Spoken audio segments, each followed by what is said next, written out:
Hey folks, Dolph Andale here, and I am doing a contest entry for Logan over at Swellhead's network. And he has got a contest where he's asking for 5 albums that you're the only fan of. And of course, that's just kind of a metaphor, or I understand the spirit of the contest, which is the show albums. I've got a number of albums here that I think I'm the only one that's mentioning them in the VC. And of course, my oddball taste, that's probably why I'm still a very small channel, is because my tastes are so strange. So anyway, I've got some albums and I'm going to show them to you because, like I said, I think I'm the only one showing them. And they're great albums. Great albums. And I'll probably bang the drum for these albums as long as I have a YouTube channel. So, anyway, I'm going to put a link to Swellhead's network in the description. Go over there, give Logan a subscription. Great channel. And let's go ahead and get into this contest. So we're just going to kick it off right with the big one. This is the only one I've got vinyl on. It's the only one that I think has been pressed to vinyl.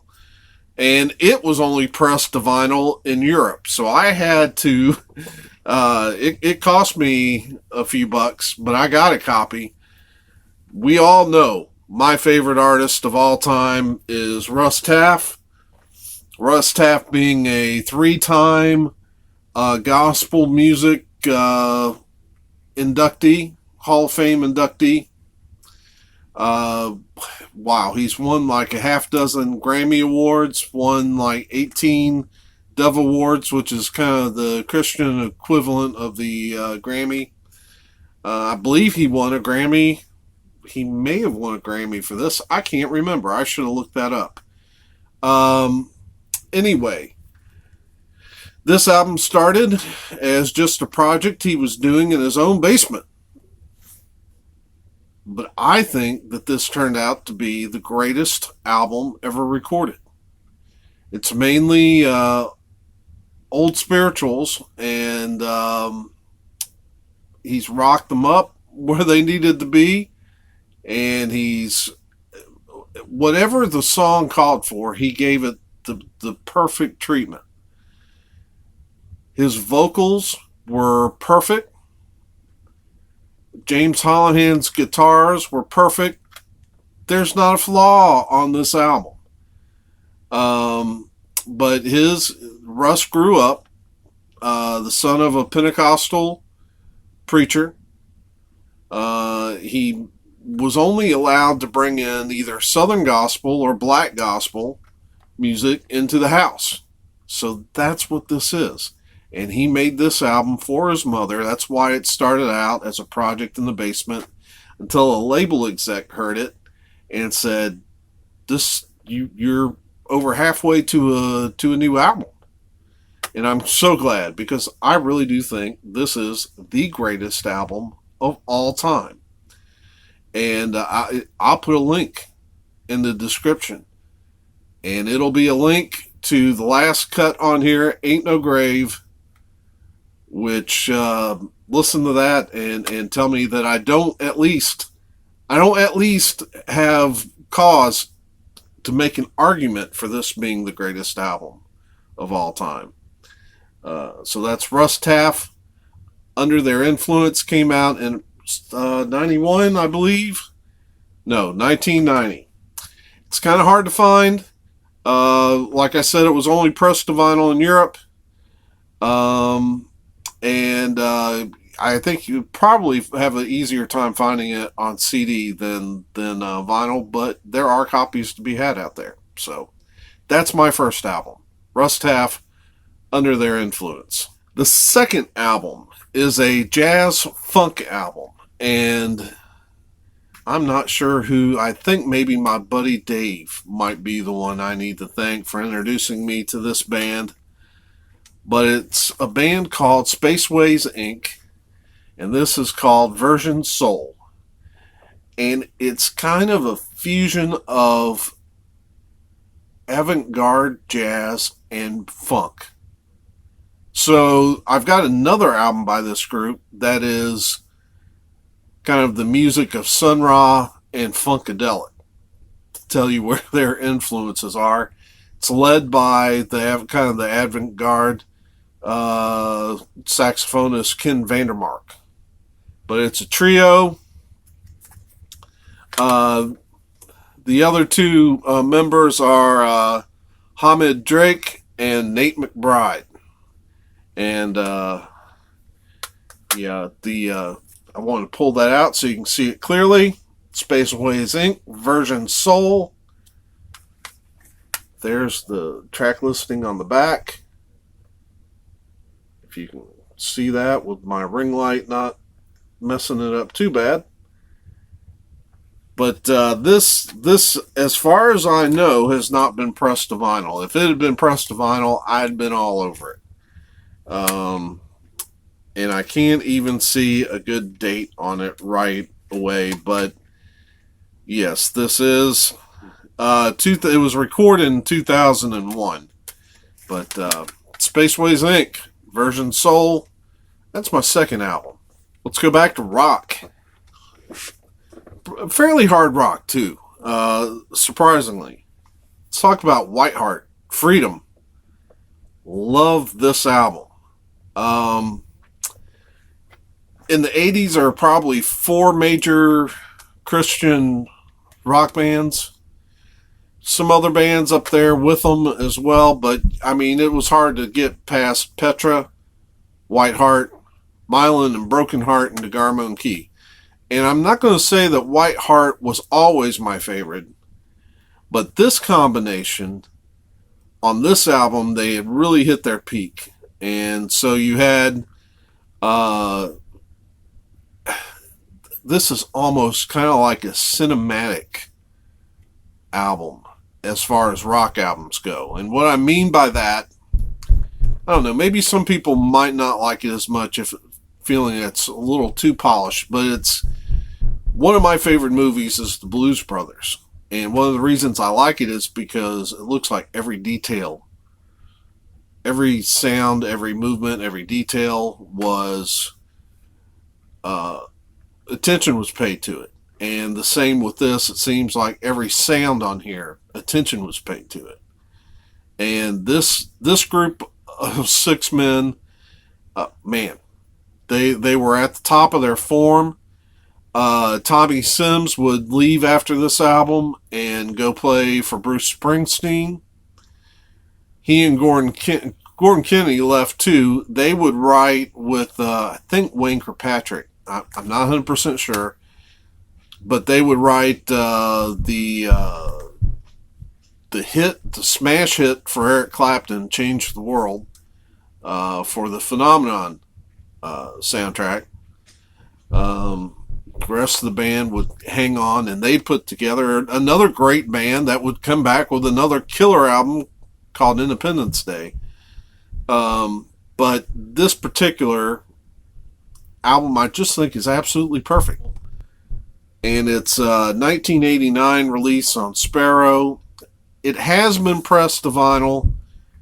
It runs somewhere around $40 to $50. I have just not dropped the money for it. So, but it's one of my grails is to pick up this album, Whiteheart, Freedom.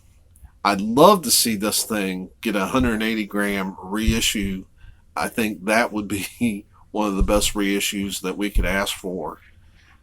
180 grams with this album sounding as magnificent as it does. Buddy Miller. We got country guys in here, but for some reason we don't talk about Buddy Miller much. This is Poison Love. Great album. It was one of the first albums I got into when I started listening to country music. Kind of came back because I listened to it growing up. Kind of got away from it because it was my parents' music, and then in the mid to late 90s I got back into it. realizing, man, this stuff's good. And this is a killer album from the opening track, which is Nothing Can Stop Me, which is a George Jones cover. 100 Million Little Bombs, which he wrote with Julie, his wife, who's a world-class songwriter. So Buddy, I don't know why I don't hear Buddy mentioned more often. He's led Emmylou Harris's band. He's led Robert Plant's, what was it, Band of Joy? But for some reason, I don't hear Buddy Miller get mentioned with some of the newer country greats. So, I can't explain that. But he's absolutely phenomenal country artist with and guitarist. Just an amazing guitarist. And such a humble human being, too. So there's Buddy Miller, Poison Love, which is came out on High Tone in 1997. Now, some of his albums have been pressed to vinyl. I don't think this one has. Glenn Kaiser, blues artist. Now, he gets mentioned sometimes because of Resurrection Band, which is a Christian rock band, hard rock band, that people have an affection for some of their albums. I never hear his solo blues stuff get mentioned. This is Spontaneous Combustion. Fantastic album. Has two of my favorite blues songs ever on it. If I Should Leave This World Tomorrow and Where Would I Be? Just an absolute... And Glenn, to me, he's my favorite blues player, musician. Great voice. Amazing guitarist who can play everything from an electric guitar to a... He makes cigar box guitars. And I've seen him take even smaller stuff than that and put a couple strings on it and play it. And he's just amazing. Absolutely fabulous stuff. Glenn Kaiser, Spontaneous Combustion. His blues stuff, really, unfortunately, it has never been pressed to vinyl. I don't know what it would take to get it pressed to vinyl, but finally, this last album is more prog rock, I guess. Because isn't that where we would put Kansas? Because this is the Kansas principal songwriter, founder, Kerry Livgren. And Kerry Livgren has done this album. I have it on 3 CDs because he keeps working on it. He's not been satisfied with it. This project is mainly him playing every instrument except woodwinds and singing. Warren Ham, who has played with Blood Rock, and I think he might be out with Toto right now, was the guy that came in and did the lead vocals. Amazing voice. Why he isn't more famous, I don't know.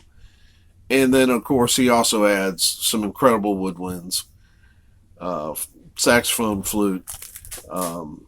Anyway, the album I'm talking about is Prime Mover. This was the original copy that I picked up.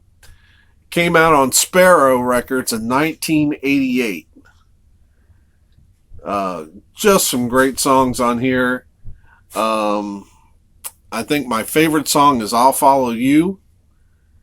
But just great songs all the way through this. And then he decided he wasn't satisfied, so on his own label, Numavox, he did Kerry Livgren Prime Mover 2. A little bit of a different track listing, a little bit more material. But this was the second version of that album. He still wasn't done. This is the one I recommend people get. It also came out on Pneumovox. This is Carrie Livgren, Prime Mover Redux. And, yeah. I mean, you can't, if you find any of the 3 versions, grab them. But this would be the latest version that he's done. And just a fantastic album. If you like Kansas, Carrie Livgren. So those are the albums that I wanted to present in this contest. And so Logan, congratulations on the subs. Great channel. And to everybody else watching this, man, I hope you enjoyed that. And we'll see you soon. For me and the critters, we're just hoping you're having a great week. Stay safe. Peace.